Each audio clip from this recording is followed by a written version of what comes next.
Kenapa kena Balaiman?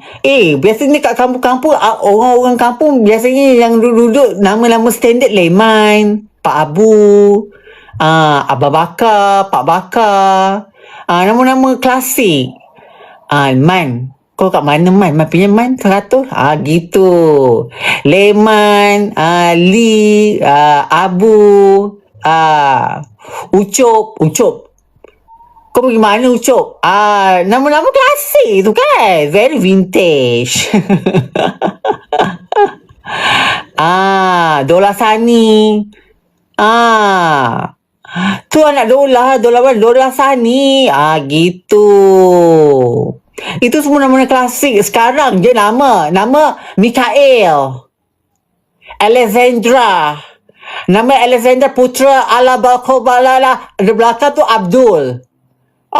Nama terbelit-belit. Rupanya hidung anak 8. Macam mana?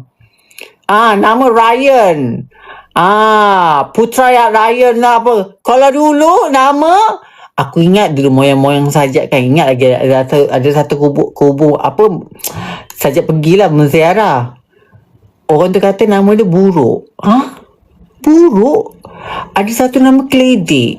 Nama-nama orang dulu Keledek, Buruk. Ada nama Papan bin Abdul. Nama Papan. Apa dia tengok tak tahulah nama Papan. Nama Keledek. Ada nama Buruk. Nama sekarang semua dahsyat. Nama sekarang jangan cakap lah dik. Nama tak ingat baka.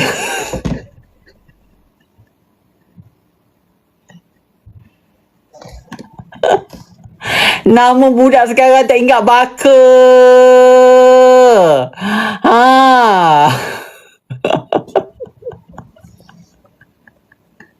Engkau tu kalau baka British short hair tak apa. Ini baka kau lalang. Baka, ya Allah. Kalau nama tu macam belajar kat UK.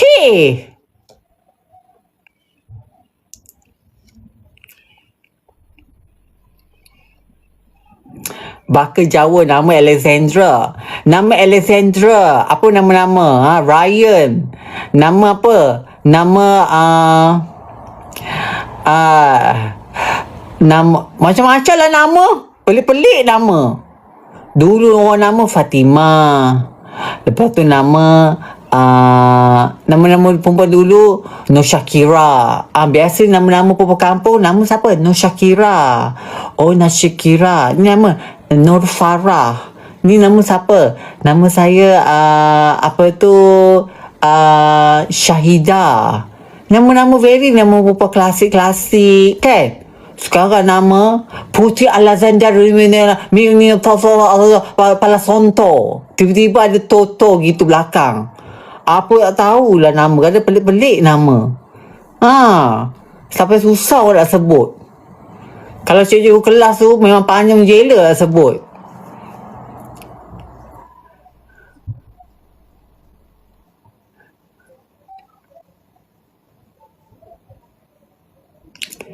Pandai sangat Sajat. Tak adalah betul lah nama.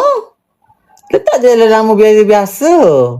Ini nama macam ada kacuk. Mungkin tak ada kacuk tu. Bila tanya duduk kat mana? Duduk kat Skinchan. Nama macam duduk kat UK.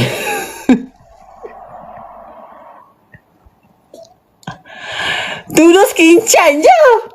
Tapi nama macam duduk kat UK rasa. Menyampah rasa.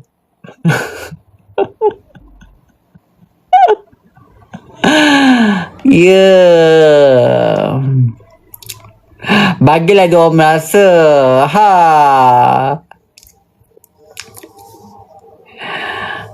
You still kat Malaysia ke saja? Wow tau. Kan betul tu je. Nama very the. How are you?